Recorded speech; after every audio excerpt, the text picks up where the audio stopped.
Good morning, everybody. It's Dr. A back in the garden, and this morning I just want to highlight some really cool things from a really cool place that gardeners can get so much information from. That's the National Gardening Bureau, ngb.org, for those of you who like such things.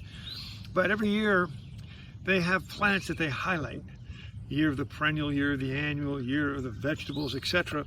And it's just fun to do a little video on the year of, even though 2021 is not the year of the Coreopsis. It's already been. Who cares? Coreopsis can be with us forever. I just say a few hints for Coreopsis. A, there's a ton of them.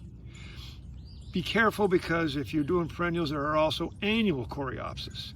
And just look at the tag, go to your garden center, ask some questions, go to NGB, and they'll tell you which ones are annuals and which ones are perennials. I love the perennial ones. They come back every year. There's some that are big, some that are small, some that are bicolored like what you're looking at. But nevertheless, it's easy to grow Coreopsis. And once they flower or flowered, you can deadhead them if you wish, and they may flower again. I'm going to stick my hand in here. These are flowers that are already finished. And I can just take it off, throw it out, and that might help make more flowers. So don't worry about these Coreopsis.